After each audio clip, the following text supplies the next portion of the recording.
అండి. ఈరోజైతే వినాయక చవితి చక్కగా మరి కలవ పూలు అయితే పొద్దుటే వెళ్ళి తీసుకొస్తారు. కలవ పూలు అంటే మరి చక్కగా మరి చెరువుల్లోని బోధుల్లోని మరి కాలువల్లో కూడా గొట్లు పక్కనే ఇడుస్తాయి. కాలువలో తక్కువ కానీ చెరువుల్లో బాగా ఇడుస్తాయి అన్నమాట. మరి మహాలక్ష్మి నివాసం కలవ పువ్వు కానీ తామర పువ్వు కానీ మరి ఇలా చేసి ఇది ఇలా ఉంది కదా, ఇలాగా ఇలా చేయాలన్నమాట. ఇలా చేసి చక్కగా ఫోటోకి ఇలా పెట్టేమనుకోండి దండలాగా చాలా బాగుంటుంది అనమాట. ఇలాగా చేయటం చాలా సులువు. ఇది చూపించాలని అనుకున్నాను. ఈరోజైతే అవకాశం బాగానే వచ్చిందండి. వరలక్ష్మి వ్రతానికి కూడా మా వారు తీసుకొస్తారు. చక్కగా చూసారా దండ ఎలా అయిందో. ఇదిగో అలానే ఇంకొకటి ఇదిగో ఫస్ట్ ఇది ఇలాగా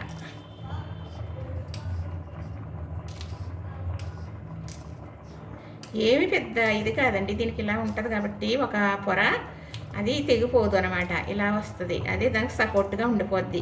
రింగిల్లాగా చూడటానికి బాగుంటుంది.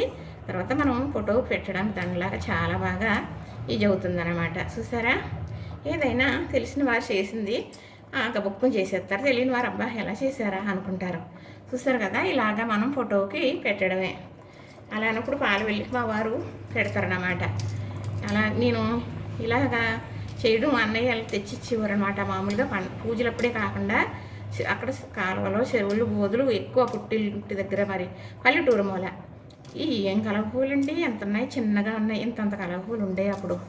మరి ఇవి కూడా మరి సారం తగ్గిపోయిందని అనుకోవాలి. చక్కగా చూసారా, ఇదొక దండ, 3 దండలు ఒక్క నిమిషంలో అయిపోయినాయి. చూసారా,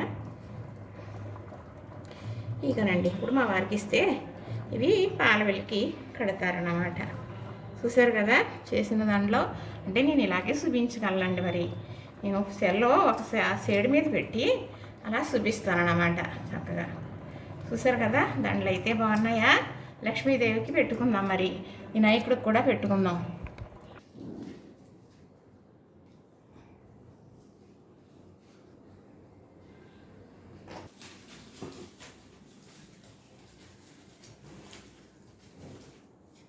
అంతే, పెద్ద తాడెట్టి కట్టవలసిన పని ఏమీ లేదు. చక్కగా అలాగా వేయండి, ఇలాగా ఎదర వచ్చేటట్టు. అది అలా దండలుగా చేశానండి. చక్కగా చూసారా, వినాయకుడికి మంచిగా మా వారు అలా దండలు వేసినట్లుగా పెడుతున్నారన్నమాట.